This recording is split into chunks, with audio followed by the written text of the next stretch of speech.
Angel's Landing. Little secret for you, I'm a little bit scared of heights. Scariest hike, the most dangerous hike. No, we're not gonna do that. This is not one of those videos. When you read about it, like when you're looking in the books and you're just looking at the map, it looks like, oh, that's something I could do. But then I went to YouTube and I'm watching YouTube videos and like, I'm getting more and more freaked out as I'm watching this. So this is coming from someone who has a little bit of a fear of heights, who decided to do it, who decided to give it a shot.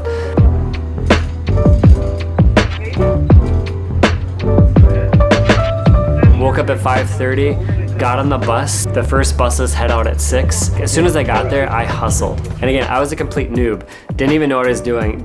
Was just trying to crush it to get up as fast as I could. I was trying to get up before the crowds because I'd heard that, you know, once there's some congestion at the top, it just begins to take a little bit more time. Knowing that Jill and the boys were back at the campground, I didn't want that hike to take all day.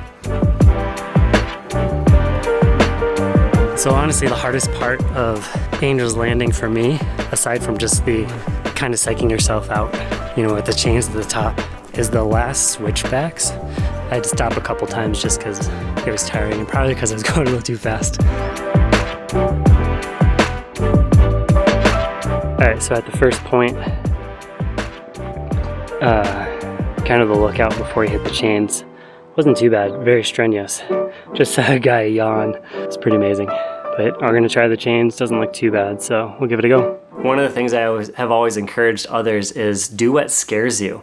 And it was one of the things that after watching these videos on the YouTube that talk about it being the scariest and the most dangerous, like I was afraid and wasn't sure, you know, could I do it? Even when I get to the top, even when I got to the chains, should I turn around? I just wanted to push past my fear and realize that, like, if you treat it with the care and respect that it deserves, it can be done safely and it's a whole lot of fun. There's a little bit of a fear factor, but even if you go by yourself like I did, there's a community of people around you who are cheering you on. I remember just a few times we were all looking out for each other as well, just making sure that everyone is safe, everyone's taking their time, and just that it's a good experience for everyone. It's made it up in an hour and a half. I think if you're cautious, you can do it. And I just stick to the trail. So like I said, I'm a little bit afraid of heights, but if I just focus in on the trail, once you get to the top, it's pretty flat, as you can see. But take a peek, here's the view.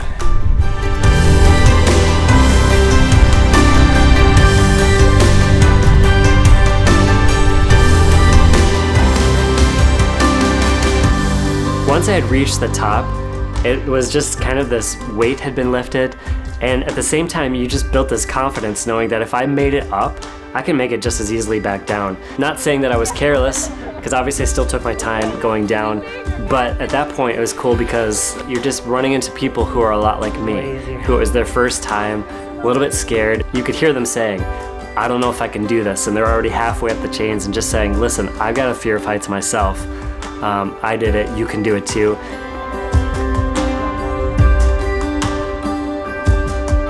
Okay, so I have two pieces of advice on my newbie experience with Angel's Landing. Number one is get up early, beat the crowds. I was up at 5:30. Okay, second tip would be focus on the trail. Hands on the chain. I've never loved the smell of metal on my hands so much. Gripping those things. It is a difficult hike and there is some danger involved, but it's doable and can be safely conquered as well. Focus on the chains, focus on what's in front of you, and you can conquer this thing.